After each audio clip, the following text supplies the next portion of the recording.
Losing weight isn't just about math or about the number on the scale. There's a lot of emotional and mental battle that goes on, at least it does for me.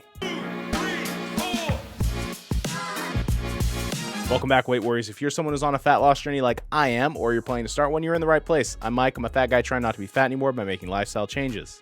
In this video, I'm going to be talking about some of the emotional side of weight loss, which, full disclaimer, emotions, not one of those things that I really know a lot about, understand a lot about, but I'm going to give you my side of things in this video. So if you're not about that, feel free to skip this one. But losing weight is really, like I said, it's not just about shedding pounds. For me, it's trying to create a happier, healthier version of myself. And like I said, the reality is this journey is a absolute roller coaster of emotions, from excitement to frustration to like self-doubt to just wanting to throw in the towel. Like, the whole thing is like, it's crazy how, especially if you're weighing yourself every day, like I like to, it is a battle when you don't see that number going down, when you thought for sure this would be a day that you'd see a big drop. Especially for me, as I'm like, I'll be going on a walk. I'll be going on my walk and I'll be thinking like, oh yeah, it's been like 4 days since I lost any weight. And so this is usually like 4 days. And so I'll definitely have some sort of substantial drop this day. Like maybe it'll be 2 pounds. Sometimes it's a big drop. And so I'll have this, and that's how I sound in my head, by the way. So I have this argument with myself in my head, like, yeah, this is going to be the day. Like I kind of hype myself up, and I usually do my walk somewhat in the evening. And so I go to sleep really excited to wake up and jump on the scale. So this emotional roller coaster, and again, full transparency, this is when I get up and I use the bathroom and I jump on the scale. I don't literally jump, obviously I step. I'm a very safe person.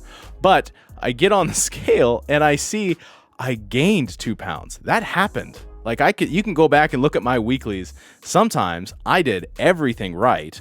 I went on the walks. There was a couple weeks where I had like all greens and I gained weight. How, right? How?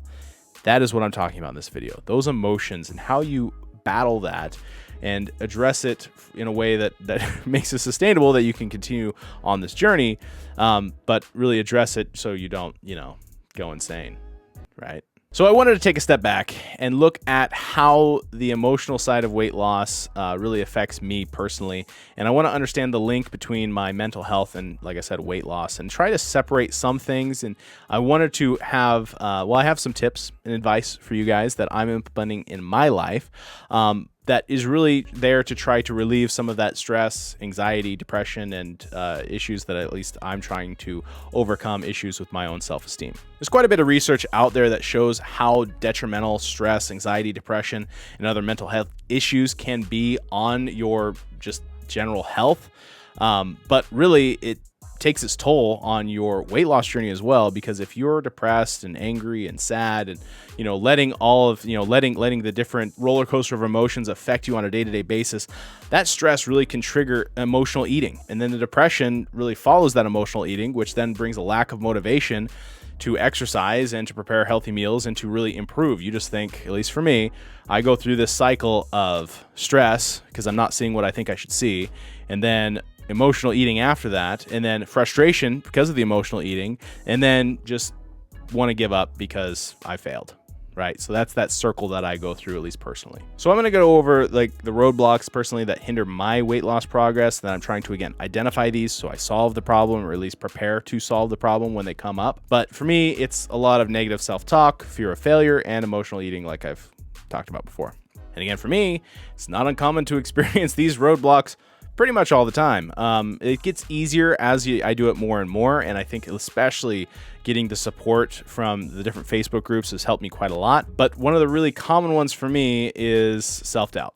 It's easy to doubt myself when I think progress is going slow, I'm experiencing a setback, and they lead me to feel very frustrated, I'll say. And then the motivation kind of goes away from there. Especially also the YouTube channel, I would say, doesn't help with this one as much, because I think, well, who am I to make YouTube videos on weight loss when I'm a big guy? I'm a fat guy. So I want to be very clear in these YouTube videos. That's why I start almost all of my YouTube videos with I'm a fat guy trying not to be fat anymore, because I want the viewer to understand that this is something that this is a problem in my life that I've identified and I'm trying to address.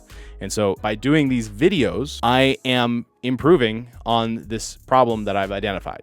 So self-doubt, though, that's a big one. Next, number 2, big time fear of failure, fear of not succeeding. I've tried so many times and I haven't found success.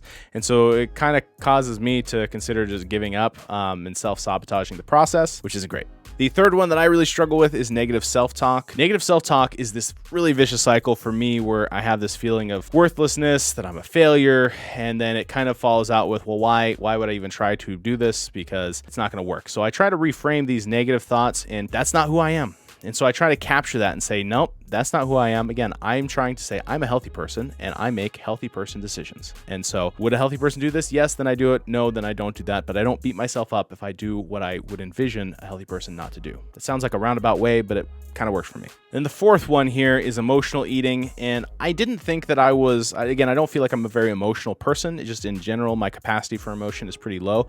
Ask my wife.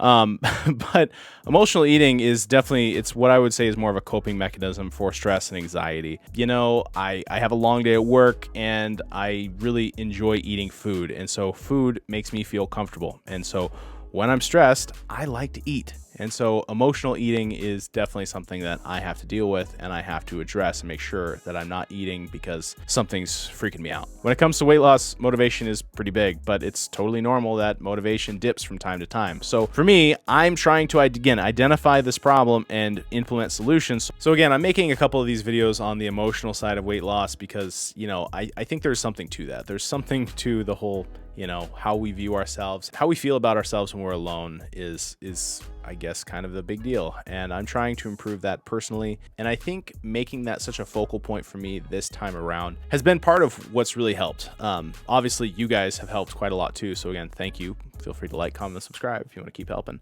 But yeah, I would say, don't forget about the emotional side of this whole thing. Try to do whatever self-care, mental health improvement that you can make along this journey because it is tough. And yeah, I think that we can get through it. And if you want any support, let me know. Shoot me a message.